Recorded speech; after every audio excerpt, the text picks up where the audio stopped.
Shaheed al-Hussein. Sakina would cry every night for her father, and Zainab would cradle Hussein's little daughter.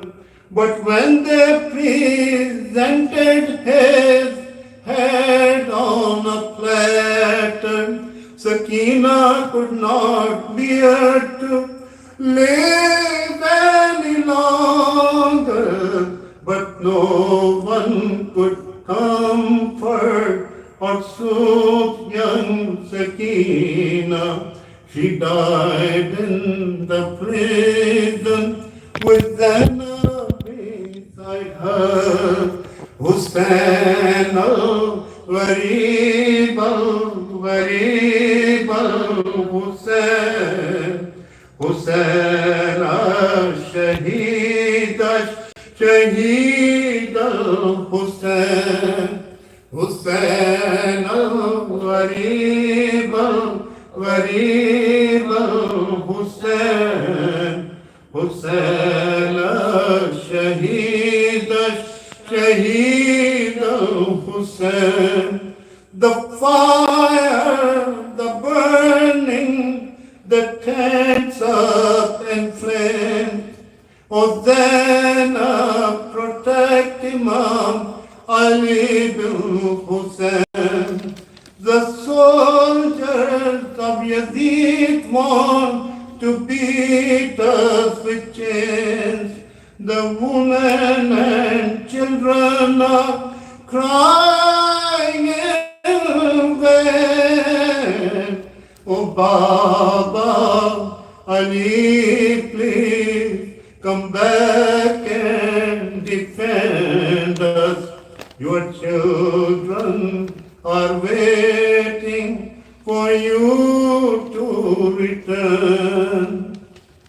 Hussein al-Gharib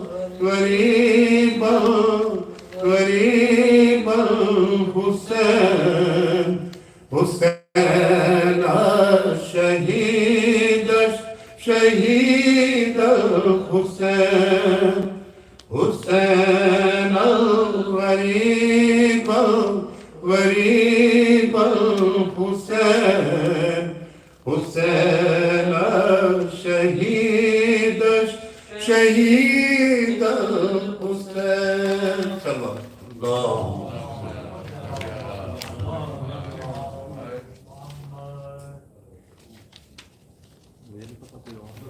محمد وآل محمد صلوات.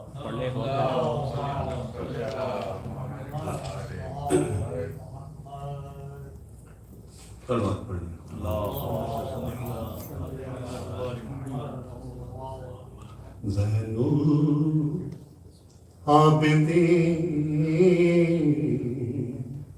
sweet Zainul Abidin, forever tears will flow, for you suffered so. Zainul Abidin, sweet Zainul Abidin, forever tears will flow, for you suffered so. From the plain of Qibla, you were dragged so far, shackled with wicked chains, inflicted with such a pain. Zainul Abidin, sweet Zainul Abidin, forever tears will flow,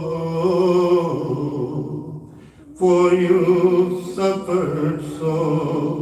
Never eyes could see how they tortured thee, how blood fell on your head, amid the faltering sand. Zainul Abidin,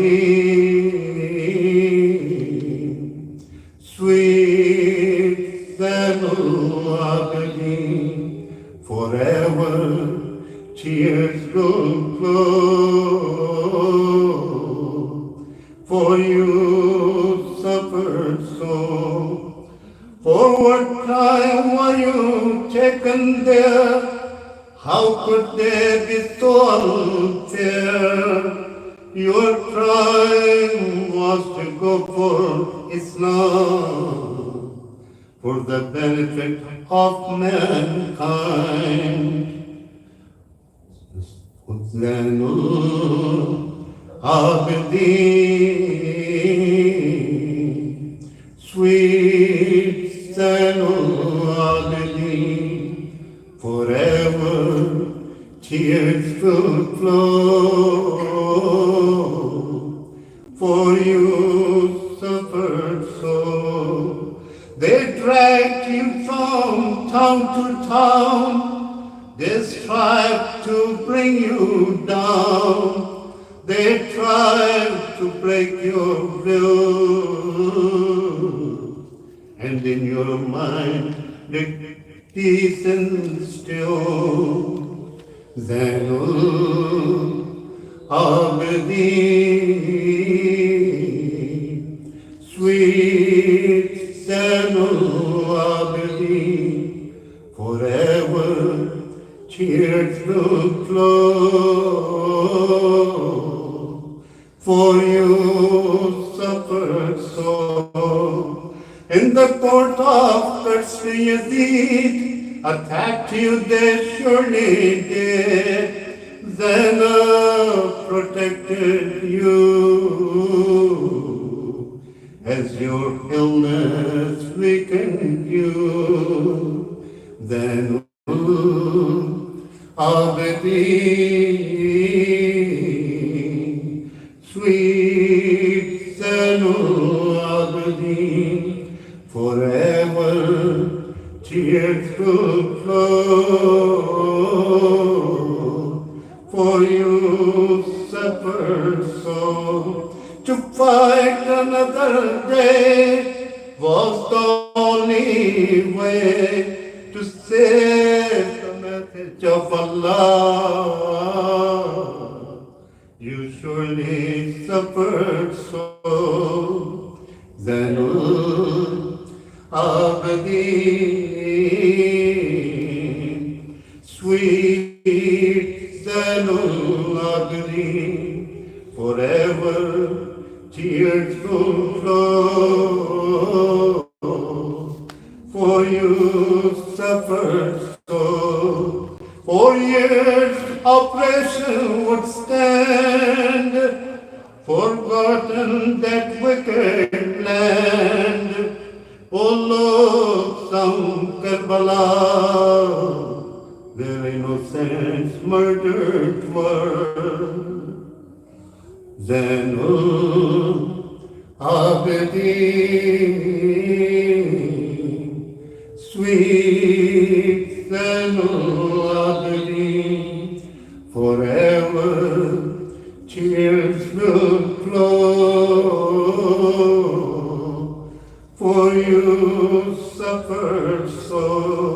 No place was ever safe for the animal death.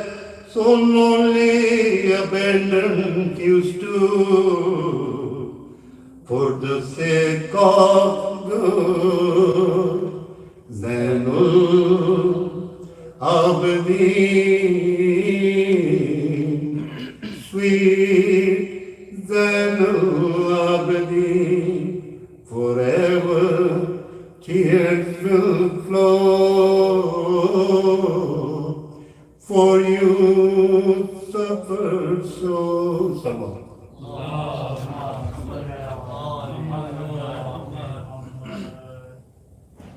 برای خوشنودی امام زمانه بلندتر صلوات. اللهم صل على محمد وآل محمد. Samir.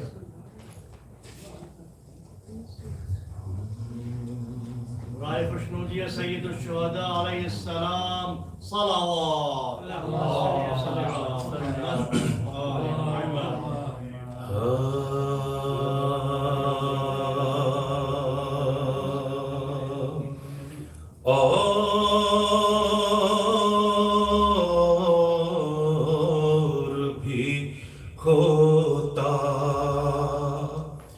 کچھ اصغر کا سفر طولانی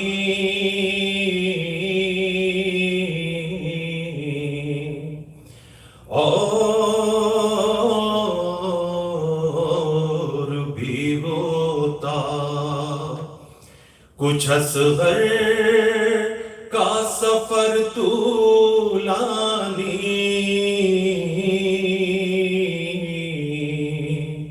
اور صرف جھولے سے زمین تک نہ مچل کر آتا،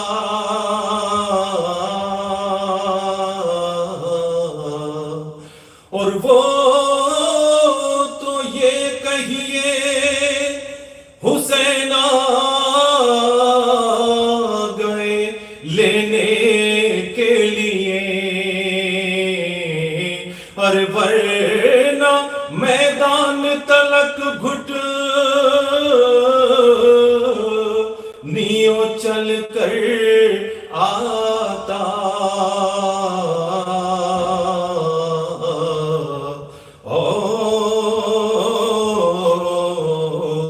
اور بھی ہوتا۔ صلوات پر محمد وعلی محمد۔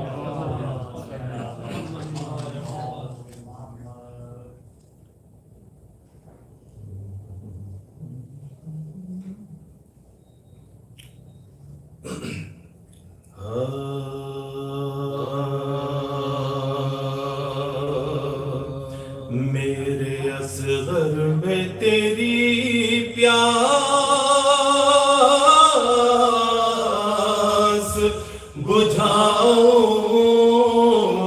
بجھاؤں کیسے، میرے اصغر میں تیری پیاس بجھاؤں کیسے، اور میں علمدار کو دریا سے بلاؤں کیسے، میرے اصغر میں تیری پیاس بجھاؤں کیسے، اور پیاسے ہونٹوں پا لیے سویا ہے تپتے بن میں، پیاس ہونٹوں پا لیے سویا ہے تپتے بن میں، اور اے میرے لال تجھے پانی پلاؤں کیسے، میرے اصغر میں تیری پیاس بجھاؤں کیسے، اور گود مادر کا یہ عادی ہے یا گہوارے کا، اور گود مادر کا یہ عادی ہے یا گہوارے کا، اور میں گرم ریت پا اصغر کو سلاؤں کیسے، میرے اصغر میں تیری پیاس بجھاؤں کیسے، اور مقتل میں سکینہ رو کر اور کہہ رہی ہے کھڑی مقتل میں سکینہ رو کر اور میرے بھائی تجھے اماں سے ملاؤں کیسے میرے اصغر میں تیری پیاس بجھاؤں کیسے اور جب کہا شاہ نے غازی لب دریا تڑپے جب کہا شاہ نے غازی لب دریا تڑپے اور میں جواب بیٹے کو کاندھے پا اٹھاؤں کیسے میرے اصغر میں تیری پیاس بجھاؤں کیسے صلوات محمد فاتحہ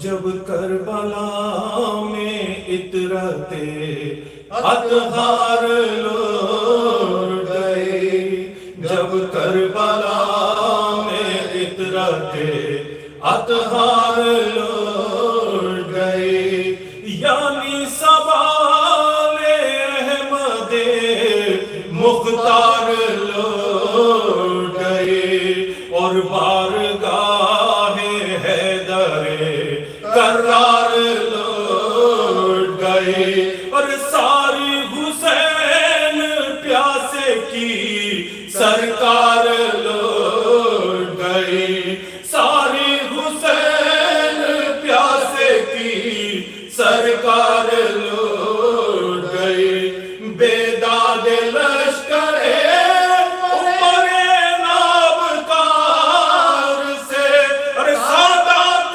نکلے خیمے سے زہرا مزار سے سادات نکلے خیمے سے زہرا مزار سے اور مقتل کے سامنے حرم آقا کے گر پڑے اور پہلوؤں میں بچے بھی آ کے گر پڑے ایک جاس تارے جخاک پا زہرا کے گر پڑے عابد وفور ذوف سے تھرا کے گر پڑے عابد وفور ذوف سے تھرا کے گر پڑے پر آیا نہ کوئی غش سے اٹھانے کے واسطے زنجیر لایا شمر پہنانے کے واسطے زنجیر لایا شمر پہنانے کے واسطے اور عابد نے غش میں نام جو زنجیر کا سنا نہ طاقتی میں درد سے پھر چشم وا کیا زنجیر توق دیکھ کے بیمار نے کہا کیوں منصفو یہی ہے میرے درد کی دوا کیوں منصفو یہی ہے میرے درد کی دوا بیمار و ناتوان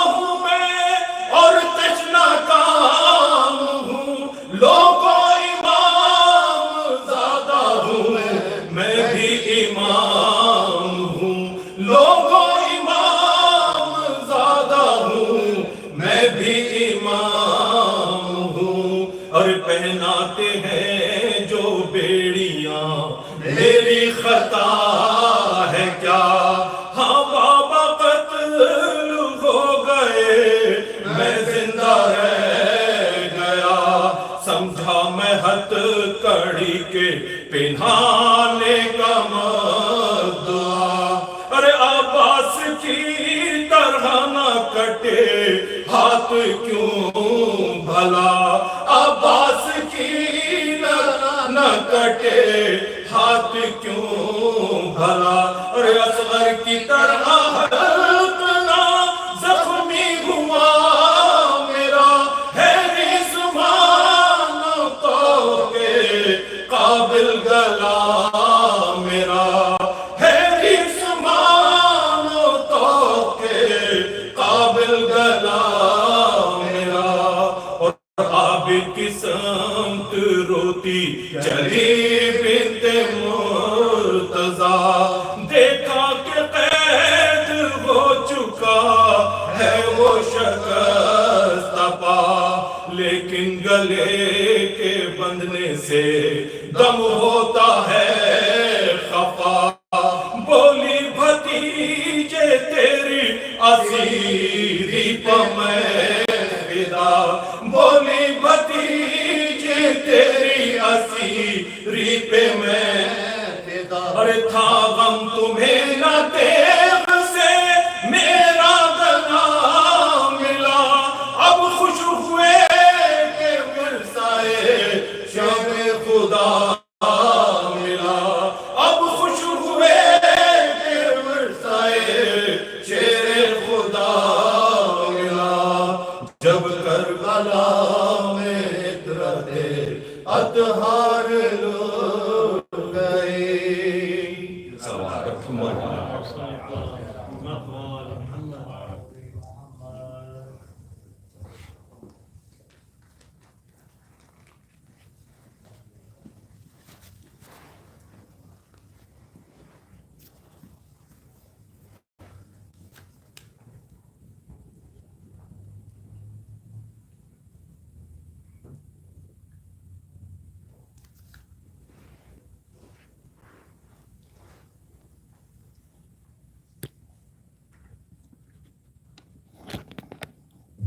Assalamu alaikum.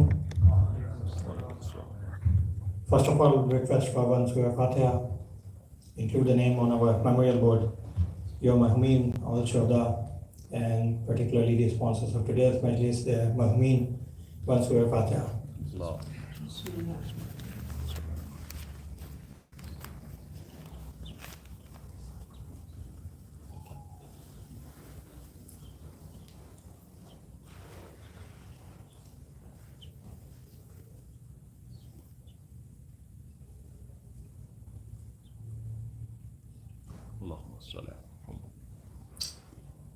We are going to start another session of 3 Majalis next week, inshallah, starting Thursday 24 to Saturday 26. Molana Sayyid Abi Bilgami sahab will be here. These are the Majalis of Shahadate Bibi Sakina Salamullah Alaiha. Muhammad.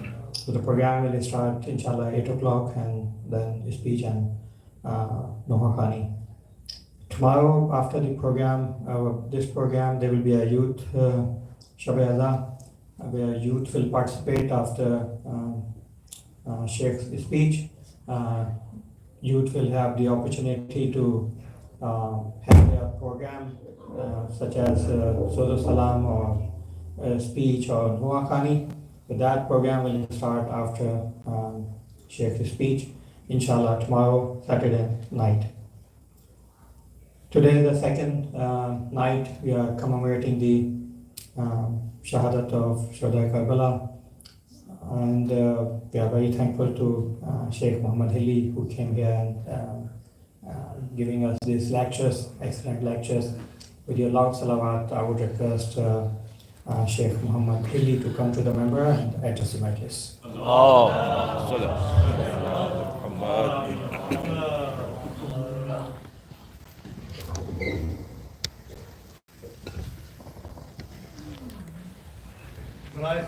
محمد وآل محمد صلوات.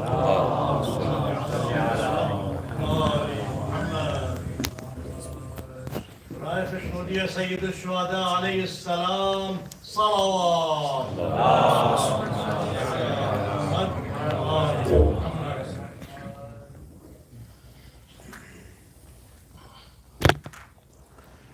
أعوذ بالله السميع العليم من الشيطان اللعين الرجيم. بسم الله الرحمن الرحيم.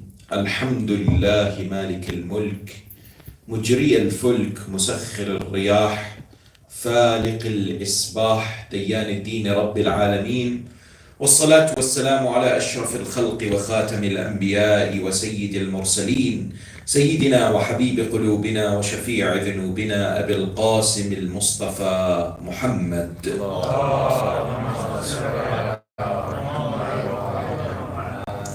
وعلى أهل بيته الطيبين الطاهرين المعصومين المطهرين المكرمين.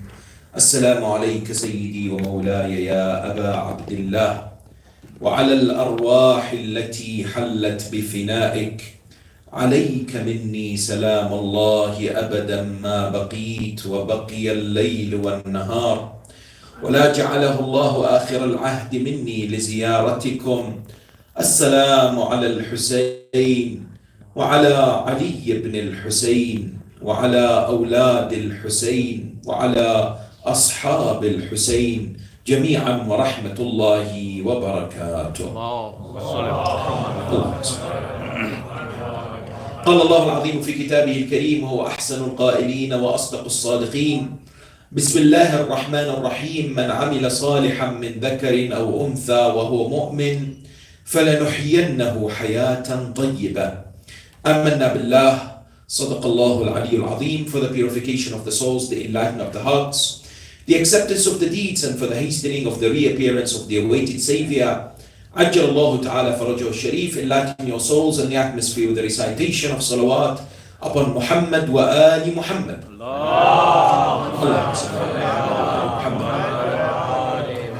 Respected elders, sisters and brothers, Assalamu alaikum wa rahmatullahi ta'ala wa barakatuh. Lady Sukaina was the daughter of Sayyid al-Shuhada Aba Abdullah and the sister of Imam Zain al-Abidin al-Sajjad salawatullahi wa salamu alayhim ajma'een. And a person of prominence and importance when it comes to the 10th of Muharram. Many times throughout our Majlis, throughout the remembrance, throughout the Matam, the Azadari, the Nohas, we hear of an important individual by the name of Lady Sakina. Sukaina is not the same as Sakina. The recognition that many a times there is a confusion when it comes to this name. This particular great individual deserves to be known because many a times she is not necessarily referred to or understood. But when it comes to research conducted by many of our ulama, books written by many of the established individuals who have written books of maqatil, research, for example, by the Imam Hussein alayhi salam shrine in Karbala today, you find that when it came to the most beloved daughter to Imam al-Hussein alayhi salam was Sukaina, the 13-year-old daughter of Sayyid Shuhada. No doubt, in many cultures and denominations, this could be a sensitive topic in the recognition that people say, we don't hear much about Sukaina, we hear about Sakina. Are they both the same person? Is it the 3-4-year-old daughter of Imam who was martyred in the dungeons of Yazid in Sham? Or is it a different individual? There is a need to look at the life of this glorious individual who, according to Hadith, was the most beloved daughter. Why? Because no doubt the women of Karbala occupy a very prominent position. The women of Karbala today are wonderful examples for both men and women. Many a times we hear discussions about the bravery of the women of Karbala, the eloquence of the women of Karbala, the patience of the women of Karbala. Truly, they were outstanding in every shape and form. That's why this famous British historian by the name of Charles Dickens, he writes about Karbala. What does he say? He says, when I've studied the women of Karbala and I've realized that these individuals accompanying Hussein ibn Ali, coming to the land of Karbala and witnessing the tragedy, then going through captivity from one place to another, from that land towards Kufa, from Kufa to Sham, recognizing that this mission of Hussein was solely to save the religion of Islam. Why? He says, because of the women of Karbala. He says, if it wasn't for them, it could be argued that Hussein came wanting power. But who wants to attain power when he brings his women folk? Therefore, the recognition is today, you and I are able to indeed inspire human beings, men and females, but at the same time, particularly women, when we look at the illustrious life of these great individuals. How many of us are able to, for example, link to individuals who were present in the battlefield and saw the tragedy, other than the greats that we often mention? How many times, for example, we've discussed the life of Lady Kulthum. Kulthum is seldom mentioned. Many a times it's what? This great lady Sayyida Zainab al-Kubra, salawatullahi wa salamu alayha. Allahumma salli ala Muhammad. Sayyida Zainab deserves all the praise because she was the most outstanding female on the day of Ashura and after the day of Ashura. There is no doubt. But there are others also who stood very firm and were very much supportive of Sayyida Zainab, and as well the message of Imam al-Hussein alayhi salam. And it's important for us to recognize their sacrifice, to understand who they were, to learn from their life. Question: how many women were there? And how many survived? And how many witnessed the massacre of the 10th of Muharram? There are many different reports. And of course, when it comes to history, it's very hard for us to be conclusive and say that is exactly what happened. Because history is his story, meaning there are many authors who have come forward and written about what happened on the day of Ashura. Yet the realization is women and the presence of women was not something that these historians necessarily paid much attention to. Why? Number one, many of these women were protected before the 10th of Muharram. The identities were not necessarily known. That's why there is confusion about Sayyida Zainab and Kulthum. Some historians have said they're both the same person. Some have said there is no such person as Kulthum. The idea is that when we look at the sermons given by Sayyida Zainab, some are attributed to Kulthum. She had brilliant stances on the day of Ashura at the same time too as well. There was confusion because some of these women were not visible to historians, and many of them were covered fully in hijab, so many people wouldn't be able to distinguish between certain individuals. Yet at the same time, because of their captivity and because they were exposed, there are a number of indications about the identity of these women. According to the most reliable research, and we cannot be conclusive or absolutely affirmative in this regard, there were about 20 females who were taken as captives from the land of Karbala and paraded in Kufa and Sham.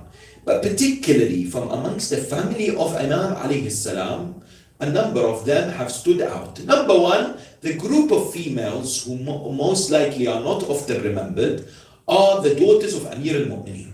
Because we often know Sayyida Zainab and Kulthum. Yet, he had a number of other daughters who were present in that particular place and then went to Kufa and Sham. Like who? We know that he had a daughter by the name of Fatima al-Kubra. This particular Fatima bint Amir al-Mu'mineen, yes, had a prominent role. Why? Because we are told in the courtyard of Yazid, she was the one who was pointed at by the Roman ambassador. One of the Romans who was there said, I want this particular woman as a slave. At that moment, Sayyida Zainab stands up. Yazid says to the Roman guy, yes, you can have her, no problem. Sayyida Zainab stands and says these monumental lines, wonderful lines. She said, Kalla, by God, you will never have this particular lady. Wallah ma ja'ala Allahu dhalika lak.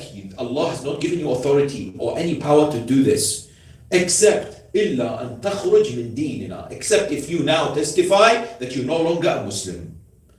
وَتَدِينُ بِغَيْرِ دِينِنَا. And then you clarify which religion you follow. Yazid looks at her and says, إِنَّمَا خَرَجَ مِنَ الدِّينِ أَبُوكَ وَأَخُوكَ. The one who left religion is your father and your brother. Sayyida Zainab replies, بِدِينِ اللَّهِ وَدِينِ أَبِي وَدِينِ أَخِي وَجَدِّي اهْتَدَيْتَ أَنْتَ وَأَبُوكَ وَجَدِّكَ. with the religion of my father, with the religion of my grandfather, with the religion of my brother, you, your brother, your father, your grandfather became Muslim. Through them, yes, through them you understood what Islam is.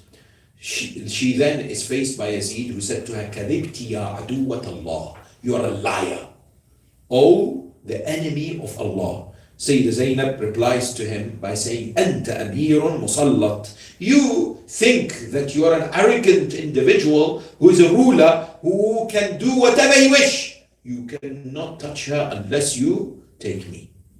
And because of the stance of Sayyidah Zainab, Fatima, the daughter of Amir al-Mu'mineen, was indeed safe. Yes? Similarly, what do we find? We find a lady by the name of Khadija, the daughter of Amir al-Mu'mineen. She was there in Karbala. She witnessed the tragedy and she was amongst the captives. She is also recorded in history as being one of those who was there. Who else? We find, of course, some of the wives of Imam al-Hussein alayhi salam who are amongst the women. For example, Rabab, this great lady, whom of course we have so much respect and admiration for. This particular individual is known to be the mother of Ali al-Asghar. This particular lady who said after Karbala, I don't want to sleep under anything that's shaded because I want to feel the heat on my body and the rays of the sun, because the body of my husband was left on the plains of Karbala for 3 days. Similarly, you have whom? You have the likes of, for example, Hamida, the daughter of Muslim ibn Aqil, radwanullahi ta'ala alayhim. Famous story about her is well known, that Imam al-Hussein alayhi salam told her of the martyrdom of her father. You have another daughter of Amir al-Mu'mineen by the name of Ruqayya bint Ali. She is the wife of Muslim ibn Aqil. And she was there in Karbala. So the wife of Muslim ibn Aqil, the mother of Hamida, was also there. And at the same time, you have what? Some narration, one or two, saying Layla, the mother of Ali al-Akbar, was present in Karbala, as well as, of course, a lady by the name of Ishaq. Who is Ishaq? She's a wife of Imam al-Hussein. I know tonight we're going to mention many names and many historical analysis. It may get a bit confusing, but bear with me, because it's important for us to have clarity, or at least some understanding about these particular individuals. Please don't forget Ishaq. Ishaq, outstanding individual, brilliant, seldom mentioned from the member. She was the wife of Imam al-Hasan al-Mujtaba, salawatullahi wa salam.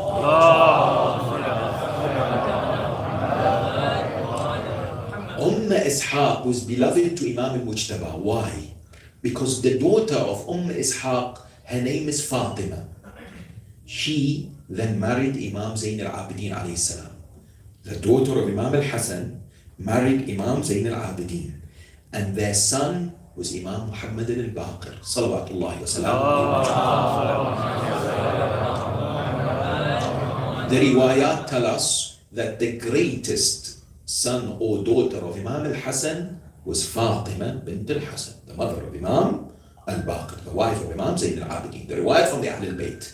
They say this, Ishaq, Imam al-Mujtaba said to his brother Imam Hussein, when I die, when it's time, you marry her.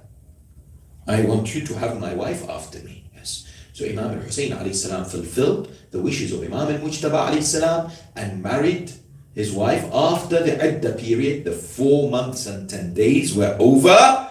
He married Ishaq. Now, we have a number of the daughters of Imam al-Hussein alayhi salam who were there. Please understand this. This is very important. Research today has shown 5. How many?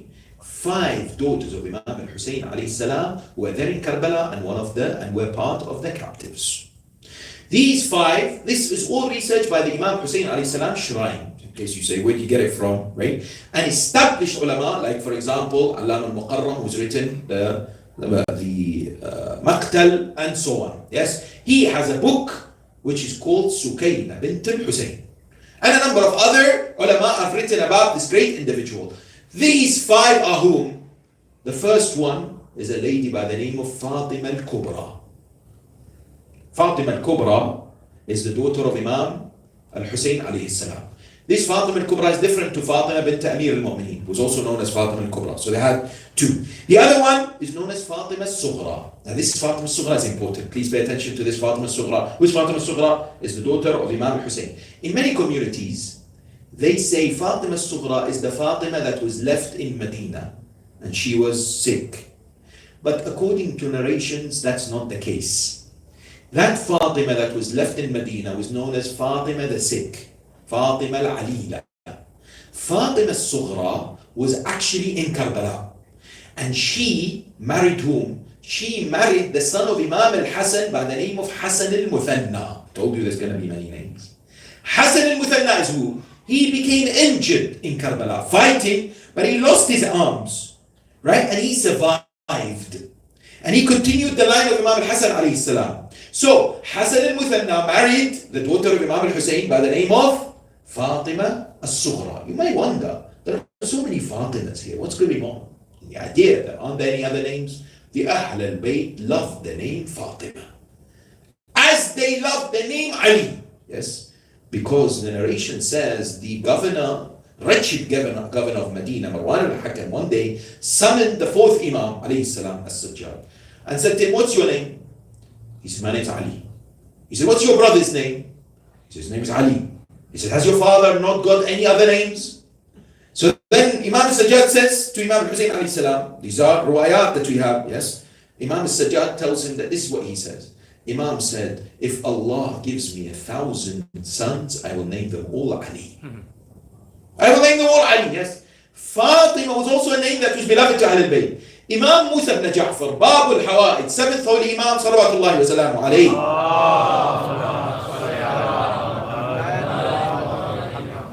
He has a number of sons and daughters. 4 of them are called Fatima. Now you may wonder, if you name 4 of your daughters Fatima, how do you distinguish them? Yes? There was a system. Fatima al-Kubra, as many would used to name. Fatima al-Sughra. Now you're left with 2 Fatimas. What are you going to name the other 2 Fatimas? The big Fatima, the small Fatima. Imam named the 3rd Fatima what? Fatima al-Wusta, the middle Fatima. Now if you figured that out, you won't be able to figure out the 4th one. Because if you name someone oldest, middle, and youngest, there's no other name. But subhanallah, the name Fatima was so beloved to Ahlul Bayt that they would still name it and figure out a way to distinguish her from the others. Do you know what the 4th Fatima is called? The daughter of Imam al-Kadhim? Fatima al-Ukhra, the other Fatima. Subhanallah. It's called the other Fatima, right? They loved the name Fatima. Similarly, Imam al-Hussein alayhi salam also loved the name Fatima. And he gave at least 3 of his daughters named Fatima. 2 were there in Karbala who were called Fatima. Who else was there from the daughters of Imam al-Hussein alayhi salam? Sukaina, which we will discuss now. Ruqayya is the 4th one. Ruqayya is also known as Sakina in some communities. There's nothing wrong with that. That's absolutely fine. Throughout history, she was known as Sakina. Please understand, many people get confused. This Ruqayya stroke Sakina is the one buried in Sham. She's the 3-4-year-old daughter of Imam alayhi salam who was martyred in the dungeons of Yazid.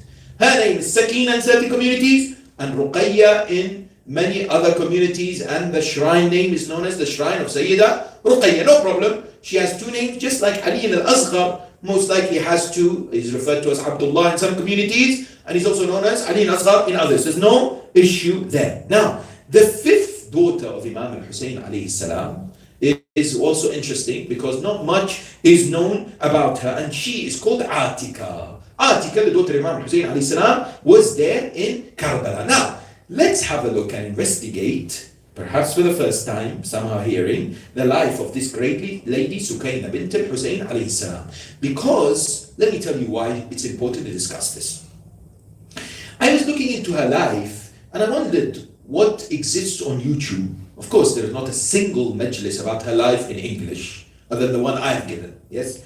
But, when it comes to Ahlul Sunnah, our brothers, they have discussed her life. Sukaina bint al-Hussein, there are lectures about her from our brothers from other schools. But when you listen to the lectures about her, it breaks the heart and makes the school of Ahlul Bayt followers very angry. You see, it's very important to be, as much as possible, objective and not to be emotional. We are not here to attack anybody. But unfortunately, time after time, what we witness is the claim of the love of Ahlul Bayt is just a mere claim in the tongues of Muslims. When you dig deeper, you find so much attack against the members of Ahlul Bayt. But they say that's it, that's the historical works that we have. And sadly, this is a realization that you see the more you research about Islam and personalities that are close to the Ahlul Bayt alayhim salam. And unfortunately, it exists everywhere. A few weeks ago, I was blessed to be where? Blessed to be in the pilgrimage of Hajj. After we finished Hajj, we went where? To Madinatul Munawwara. In Madinatul Munawwara, many of you who have been for Umrah or Hajj, may Allah subhanahu wa ta'ala give you all tawfiq to perform Umrah or Hajj soon, inshallah. When you go, many of us will go to Fajr Salah, as is recommended to go Masjid al-Nabawi, the Prophet's mosque, for Fajr Salah. And after, when we finish, we go to Jannatul Baqi, because it's open twice a day, in the morning and in Asr. So it's a great time to go. Yes. When we went one day, some of the brothers were with me. They said, there are, mashallah, a number of very good Pakistani restaurants. So let's go and have breakfast in those restaurants after we did Ziyarah of Jannatul Baqi. I said, Bismillah, let's go. Of course, I didn't know I have to have my will there because of the very oily food. And we had, I didn't have it, but I saw, mashallah, the nahari and the paratas and everything in front of me. After we finished, where did we go? We were walking to go back to our hotel. We saw this massive, huge building right across the shrine of the Holy Prophet and the mosque. And it says, the big museum of the life of the Prophet of Islam. Interesting. So we Google, we try and investigate. It turns out it's just opened a year ago. And they've spent millions of dollars on it. Sophisticated museum. Everything is touchscreen. All about the life of the Prophet. Everything you need to know, including his clothes, his food, his life, on huge, huge screens. And then at the end you sit and you watch a small movie about his life. They've spent a lot of money in order, and you can choose the language. They have a tour guide. So we chose English. We went on the tour guide. The tour guide took us around the museum. Not only a museum, it's very interactive. You choose and you click and whatever. But one thing about the tour guide drew my attention and made us all Shia very upset, which was what? He stood there to talk about the life of the Prophet. This was half an hour. He had only to speak about the greatest human being, Rasulullah, who changed the lives of humanity forever. What did he say? In one particular place, he said, I have a very important message to tell you, and this is a lesson for all of us. Make sure you become a Muslim and you embrace Islam and you show guidance before it's too late. Why? Because the uncle of the Prophet, Abu Talib, died a kafir. And then he went on and on about this. And for us who are standing there thinking, don't you have anything else to say? Is that deliberately something that must be said? And of course, we as the followers of Ali Muhammad are responsible to ensure that if anybody out there says anything like this, we don't just hear it and say, okay, no problem. Who's going to defend Abu Talib if we don't? Who's going to rise to the responsibility if we don't say anything? Yes? And if we can, we have to. So at the end of this tour, half an hour, everybody walked out, I went to him. He's a particular individual who seems to be learned, he says. I stood in front of him, I said, brother, this tour that you just gave, there was a huge problem with it. And he said, what? I said, yeah. I said, you said Abu Talib was a kafir and he died a disbeliever. You have just said something that 400 million Muslims don't agree with you. He said, how many? I said, 400 million. Do you understand? He said, I've never heard this in my life, ever before. It's the first time that anyone tells me this. I said, really? You don't know that the Shia believe that Abu Talib is a mu'min? He's a believer? He said, no, I don't know about this, anything about this. I said, go and research it. And next time, be very careful what you say. Here, there are Sunnis and Shias. Don't hurt the feelings of the Shias by saying this. I said, thank you very much. I take what you said on board. I said, why did you say it? He said, they tell me I have to say these things. There is a project. Don't underestimate. There is a project. Anybody who is closely associated to Ali Muhammad, let's bring them down. Yes? Let's distort their reputation. Let's attack them. Forever we will be the defenders of Abu Talib and the Ahlul Bayt alayhim salam. Forever. This is not something that we take for granted or lightly, without shadow of a doubt. Yes? That's why one of those individuals who was unfortunately attacked is Sukaina bint al-Hussein. By who? Unfortunately, I came across a video, a lecture by this well-known US Muslim scholar. I'm just saying it for academic purposes, yes? because there are many problems with him, but many of our Shia listen to his lectures. What can we do? La hawla wa la quwwata illa billah. No problem. If you have good understanding of ilm, listen to lectures of other schools, but don't necessarily be weak enough to take and whatever they say, oh Molana, he said this. With all respect, who is he? Yes? I don't need Abu Huraira and Bukhari when I have Ali ibn Abi Talib and Ja'far al-Sadiq. I don't need that. Oh, but Molana, he speaks very well. I don't care. I have the Ali Muhammad. They tell me what to do. I don't need anyone else. Yes? Who is this person? Dr. Yasser Qadhi. Lives in Dallas. Yes? Okay, he has come forward and said, this, I made a mistake in the past. Forget it. I'm not interested about this, although he has given a lengthy lecture saying Shias mourn in Muharram, beat their chest, because they say it's their fault they've killed Hussein. Listen to the lecture, it's available online. Anyway, he comes and discusses the life of Sukaina. And he talks about her life, trying to give an idea to people who Sukaina bint al-Hussein, the daughter of Sayyid Shuhada, the granddaughter of Rasulullah. Yes, who is? What does he say? He basically regurgitates some of the accusations against her that exist in the books of our brothers. And tonight I'd like to look at them by answering these important questions, because we have to defend the honor and the sacredness of Ali Muhammad. We have to be, the member has to do this without shadow of a doubt. Yes? And I would like to ask you for your patience in this, because some of the things I mentioned may hurt you. In the idea that you will not know what's being said about those who are daughters and sons of the Ahlul Bayt from the books of the Muslims. Sadly, yes.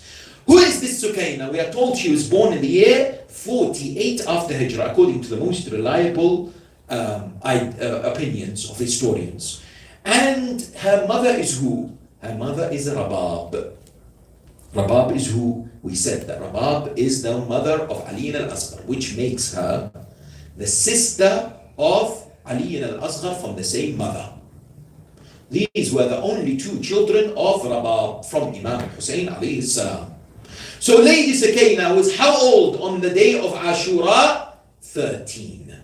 Most likely age, although some have suggested she was 18, 19 or 20 years of age on the day of Ashura. Now, when you examine her life, you find a number of key qualities that she stood out when it comes to her excellence. The first was she was renowned, and historians have written, amongst the people of Medina, she was amongst the most generous.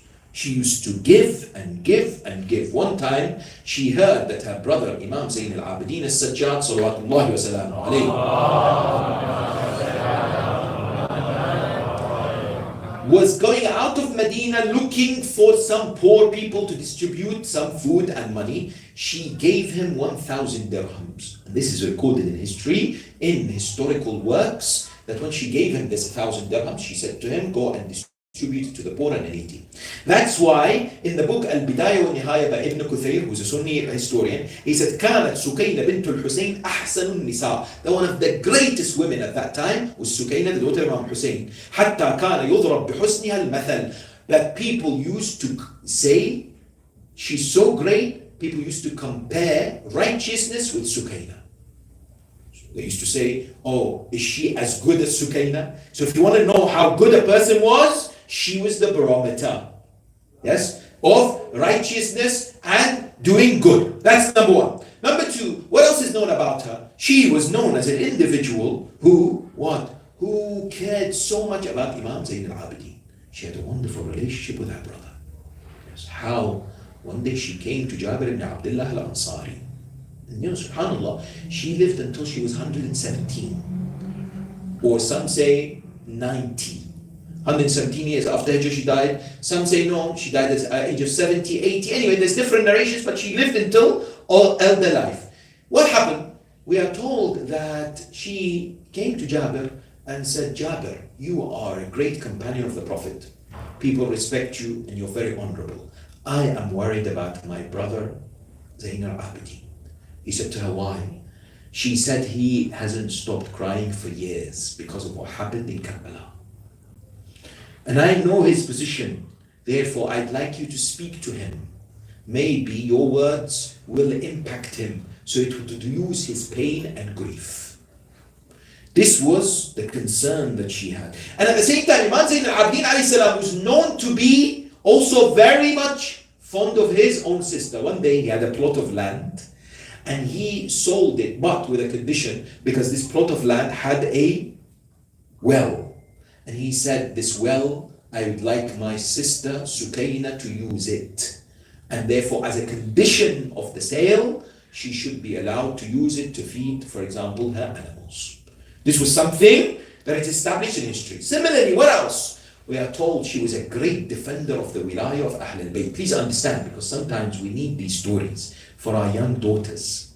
We need these stories for our women, because they ask the question, give us examples of brave, wonderful women in Islamic history. Yes, we can mention Sayyida Khadija, we can mention Sayyida Zainab, no doubt. But the more examples we give, the more inspirational indeed our youngsters can become, because they could see the extent of the influence of these great ladies who have done so well. Yes, no doubt some of these stories may be new to you and I. This great lady was what? Was an individual who lived in the houses of Bani Hashim in an area today known as Bain al-Haramain. Please understand. Those of you who've been to Umrah or Hajj know there's Jannatul Baqi' and there's the Mosque of the Holy Prophet. And in between there's an area known as Bain al-Haramain. Bain al-Haramain wasn't like this at the time of the Prophet or the Ahl al-Bayt. It was filled with houses. Right? And it's so wonderful sometimes that mu'mineen, mu'minat go for Umrah and they make sure they either lead up or they go with a group. I know this is not something that people always do. But I've personally, over the last couple of years, have received tens, if not hundreds, of messages and emails for people who have done their umrahs wrong. Who've come back and said, Molana, I went with a Sunni group. They didn't have tawaf al-nisa. So now what am I supposed to do? I'm married. The answer is, God help you, stay away from your wife. Maybe the wife says, Alhamdulillah. In the recognition that what? Read your fiqh before you go to Umrah. Umrah is not like Ziyarah. It's got so many rules, 25 things you have to stay away from, what you can and cannot do in Tawaf. If you can't do that, go with a group, with an alim. Many people say, oh, but mashallah, these days Umrah open, everybody can get a visa. Excellent, go. But make sure you brush up with your jurisprudence, because it will affect your life.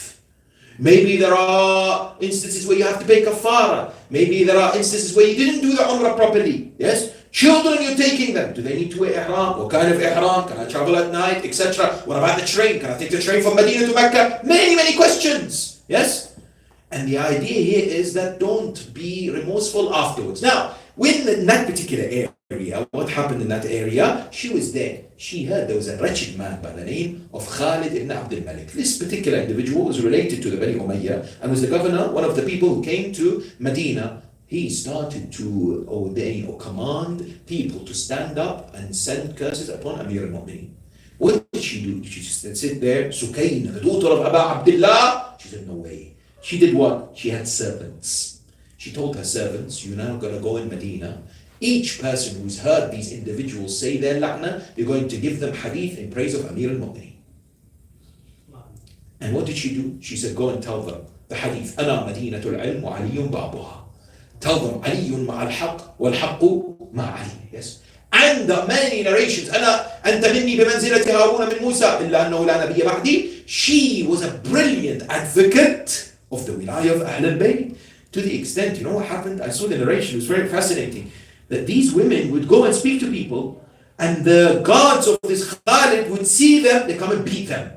Say, stay quiet, don't say these hadiths, because we try to sway public opinion. You are what? You are pushing back our efforts. Sukaina salamullahi alayha, therefore, would spread the teachings in this particular way. But arguably, one of the most important things about her life was her relationship with Sayyid al-Shuhada, Abu Abdullah al-Hussein, salawatullahi wa salamu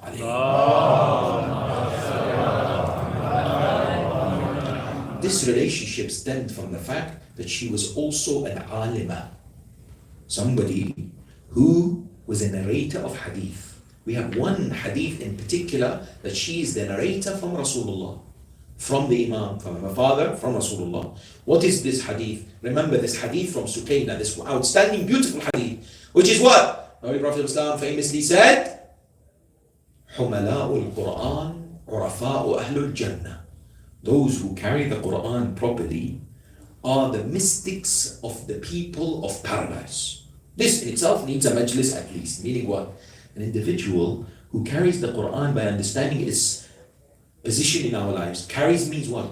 Not like what Surah Jum'ah says, the idea of certain individuals and groups carrying the Torah like the mule, just carrying it, not knowing what the importance of it is, but rather understanding our responsibility before the Holy Quran. Many times it's not said, by the way, but when it comes to the first 10 nights, Ashura, first 12 nights, followers of Abu Abdullah focused on Quran or not in these nights? People say, no, the month of Ramadan, Molana. This is not about Quran. Who told you? That night, eve of Ashura, see, Shuhada spent it in which way? Didn't he say, I don't want to fight now, I want to fight tomorrow? Let's delay it because I love reciting the Quran and performing salah. He spent the night, all the sahab, all the Ahlul Bayt. There was the humming of the bees, they were reciting the Quran. How many of us are focused on the Quran on these 10 nights? Yes? This Quran was the Quran that indeed Abu Abdullah Hussein gave his life for, without a shadow of a doubt. And that's why Sukaina would highlight to people the importance of the Quran. There are some individuals, by the way, just in between brackets, once I was in one of the cities here in the United States, someone came to me and said, listen, you keep saying Sukaina, Sukaina, Sukaina. It's not. Because Sukaina in Arabic, one of the meanings is a female mule, female donkey. And Imam would never give a name like this. Yes. In English, it's a Jenny, and female donkey Jenny. Now, how do we respond to this? First of all, Sukaina in Arabic comes from sukun, which means tranquility, as Sakina does too. Number one. Number two, it comes from a child who is very active. Yes. Sakana means a child who is very active. Number three, in Arabic, sometimes you have several different meanings or ways in which certain names are linked. And the fact that possibly one of them is this doesn't necessarily remove this idea. Why? Because we have an outstanding poem, a line of poetry from Imam Hussein alayhi salam that is mentioned about Sukaina and Rabah. Please understand this. Because Imam alayhi salam loved these two particular ladies very, very much. This line of poetry, I want you to understand, it's there in our books. Yes? لَعُمْرِكَ إِنِّي لَأُحِبُّ دَارًا تَحِلُّ بِهَا سُكَيْنَةَ وَالرَّبَابُ. Imam Hussein alayhi salam is attributed to have said, I love the house that has Sukaina and Rabab. We said, Sukaina is what? The daughter of Rabab. There was a special relationship between Imam Hussein alayhi salam and his daughter Sukaina. How? Please understand this. Because one time, who came to propose? This Hassan al-Muthanna, the son of Imam Mujtaba, came to his uncle and said, my dear uncle, I'd like to marry one of your daughters. Who do you think is best? Who would you recommend? It's likely though that Hassan al-Muthanna wanted Sukaina. Because Imam al-Hussein alayhi salam says to him, no, Sukaina is not for you. Imam alayhi salam responds to him when Hassan al-Muthanna asks, which particular daughter shall I marry? He says, أختار لك فاطمة. Which Fatima, remember? Fatima al-Sughra. I'm going to give you Fatima. Why? فإنها أكثر شبها بأم فاطمة. She resembles my mother Fatima the most. But Sukaina, he says, وأما سكينة فغالب عليها الاستغراق بالله. Sukaina though, there is something about her life which is unique.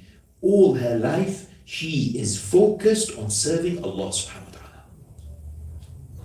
So Imam mentions something about Sukaina, which many historians have failed to click. Why is Imam saying this about his beloved daughter Sukaina? That she has this istighraq billah.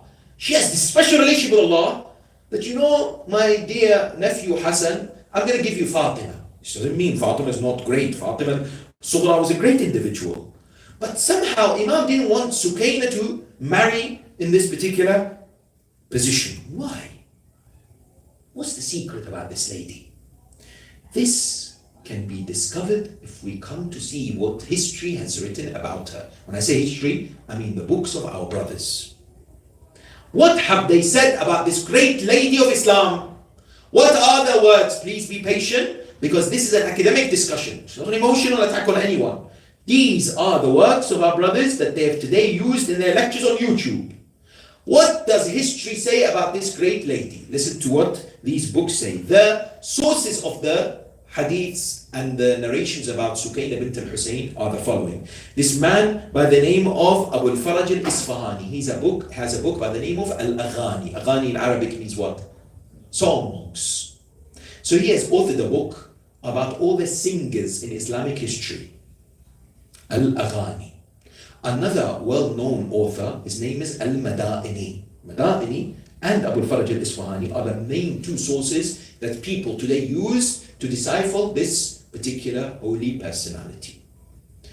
And I seek pardon from the Imam of our time and Sayyid Shuhada to mention what they have said in their books about the daughter of Imam al-Hussein. The following. She married 6 men in her life. 6 different individuals. She was very much fond of singing, they say. And she used to hold gatherings for men to come to her house and sing before her. Yes. She would mix with men who are poets. She would compare their poetry. They would then recite the poetry in front of her, seeking her pleasure, seeking her approval. She had a particular way to wear hijab, where it stood out amongst all the other women, where she raised her hair, where the hijab would indeed go up. So it was then known as Jumma as-Sukayniyya, the hijab of Sukayna. And the list goes on. Yes. The accusation they say about the daughter of Imam Hussein is what? They say this particular lady spent her life in the music industry, singing, writing songs, sitting with poets, advocating singing, mixing with men, making men come to their house. Yes? What an atrocious accusation. An accusation that is truly disgraceful to be mentioned. Yes? But sadly, 1 billion Muslims believe it today.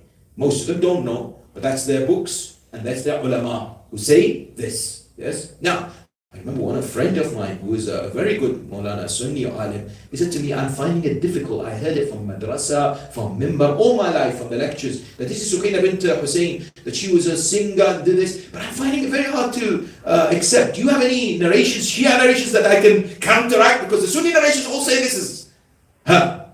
He came to me, he emailed me, I still have the email a few years ago. He said, please help, because I can't imagine the daughter of Muhammad Hussein doing this. Right?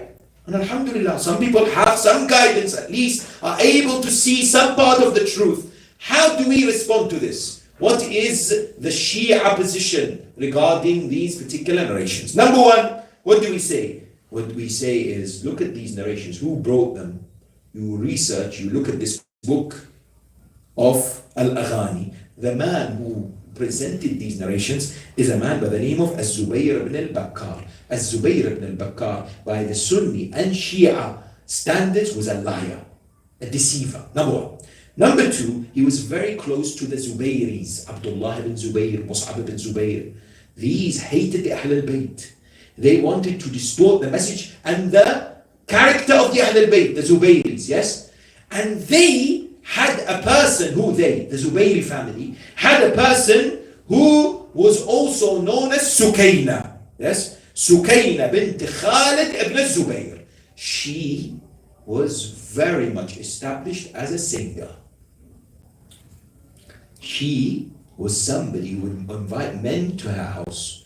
And the Zubayris got under attack. They used to say, how can you have someone like that who's a Muslim?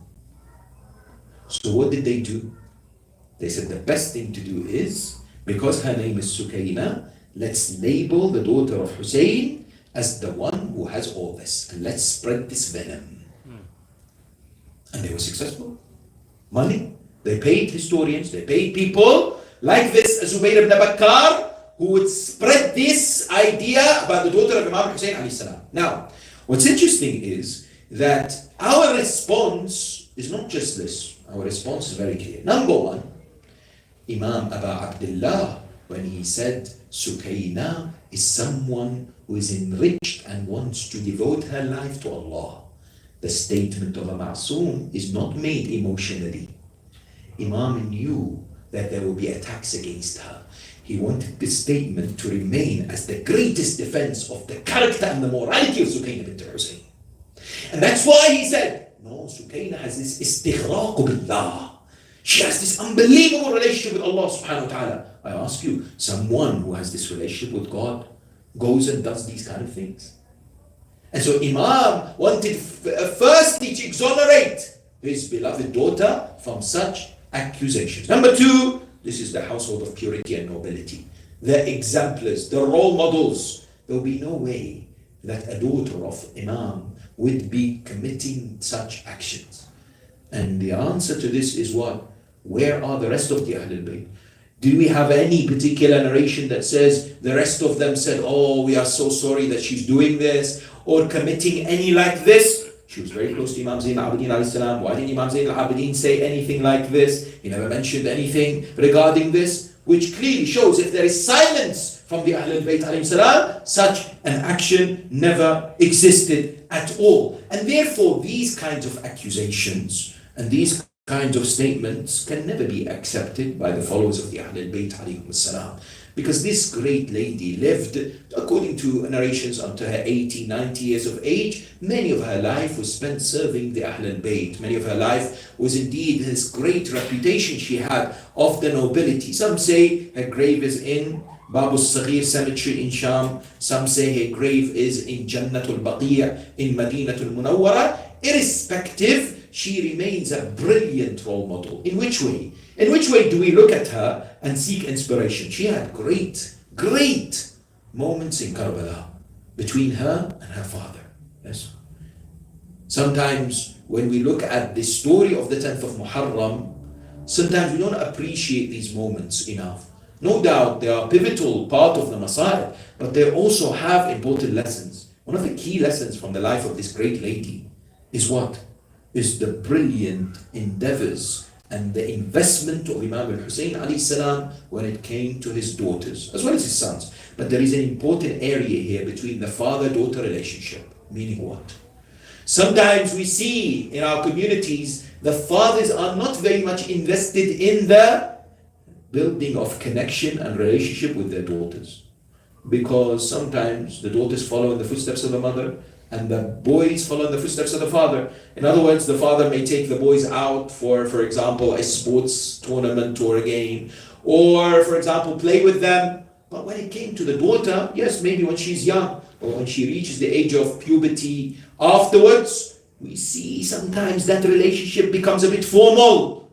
I ask you, the Ahlul Bayt, how did they deal with their daughters? Did they deal with them the way sometimes some of our fathers deal with their daughters? Not at all. And 7th century Arabia, it was unheard of for a man to stand up for his daughter. But Rasulullah Muhammad sallallahu alayhi wa sallam would stand up for Sayyidatul Nisa Fatima, would embrace Sayyidatul Nisa Fatima, and would say, Inni ashummu minha ra'ihatul jannah, that I smell the beautiful fragrance of paradise from Fatima.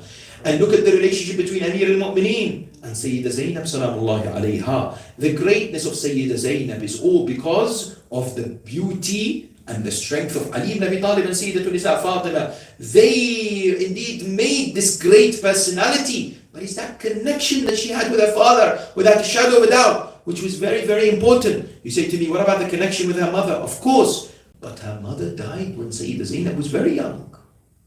What really made Zainab who she was Amir al-Mu'mineen. Because that's whom she spent. Of course, later, after Amir al-Mu'mineen, as well as during his time, her own brothers. But the idea that exists today is what? Is that rapport that sometimes needs to be looked at once again. Meaning what? Sometimes the fathers need to invest by spending time with their daughters. Sometimes they need to have these conversations. Not just how are you and that's it. Take them out. Yes, make them feel special. Wallah, we have a problem today. And I mean it when I say we have a problem based on evidence that I can show you if you like. What's this problem? Many of our sisters feel low self-esteem. They want that approval from that person on Instagram or on Snapchat or on social media. Why? Because their fathers are not telling them you are so amazing. Their husbands are not complimenting them as much. Their brothers are not supporting them when it comes to their hijab. They think it's fine. They take it for normal. Yes? And there is a problem amongst our communities in the West where our daughters feel low self-esteem, feel so low because the men in their lives are not appreciative of them. They're not appreciative of their greatness, what they're doing. It's not easy to be wearing the hijab. It's not easy. Who said it's easy to be a Muslim in the sense that to be in a society like this? But it's even harder for a lady that puts on this dress code of Sayyidatun Nisa, the dress code of Zainab. And it's so important that the father not only becomes this role model figure that the child looks up to, but also a friend that the child is able to converse. A friend who the child is able to open up when they have challenges and difficulties in their lives. Yes, I know in some cultures, they say the father needs to look a bit, macho. He's a man. Shouldn't be like, emotional. Leave that to the mother. How wrong this is. We're losing the wonderful opportunity of connecting with our daughters because we somehow feel that I should not show any kind of softness of the heart towards a daughter of mine. Whereas that is so important. I remember the story when I read online. It's truly sometimes reflective of what's going on. A daughter of a person who's 6 years of age keeps telling him, "Father, play with me. Can you play with me?" And he says, "I'm too busy." And sometimes fathers, when they actually concede and play with their daughter or son, they're playing, but their mind is somewhere else, on the phone or talking to someone else. They're not giving them full attention. That's another problem as well. So this girl begs her father, and she craves the attention of her father. Wants the father to be with her, gives her 1 hour only, full attention, no phone, nothing. But the father is always busy, that, call, that.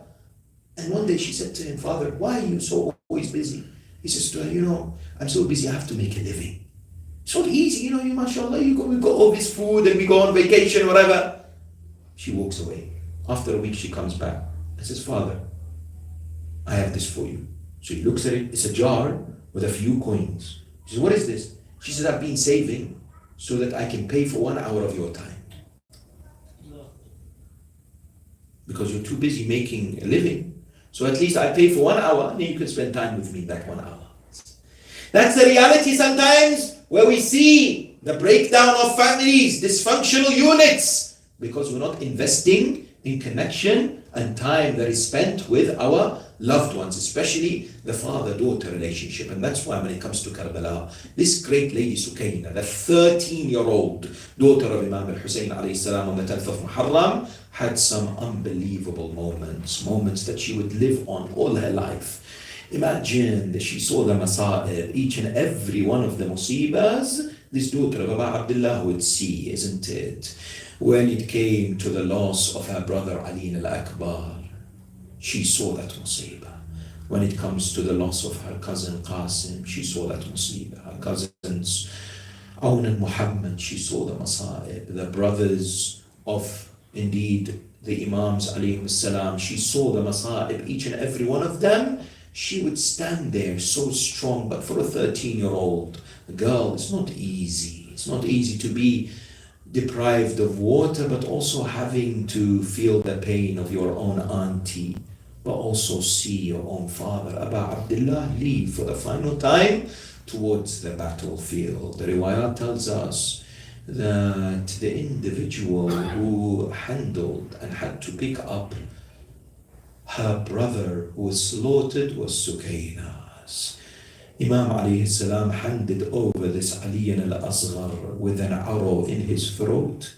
He handed this child to Sukaina, his own daughter.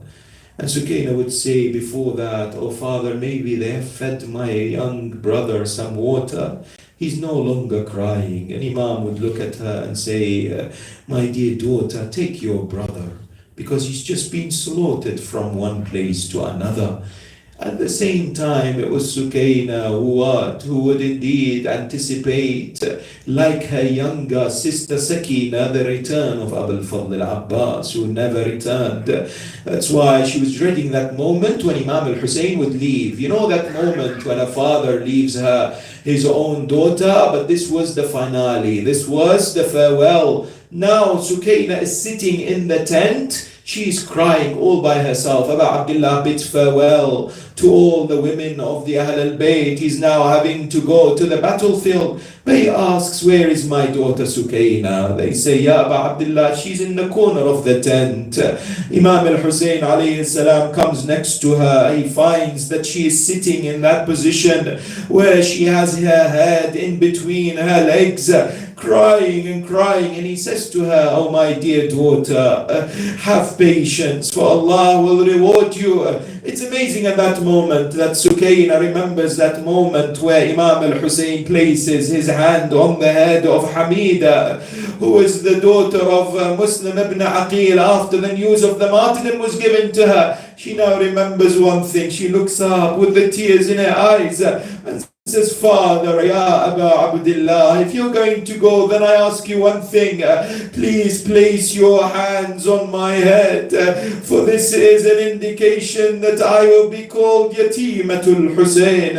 I will be called the orphan of Aba Abdullah. Imagine that moment when Sukaina then returns on the day of Arba'in. She returns to the grave of her father, Aba Abdullah al-Hussein. She returns with a heart that's broken. The poet describes the conversation that she would have.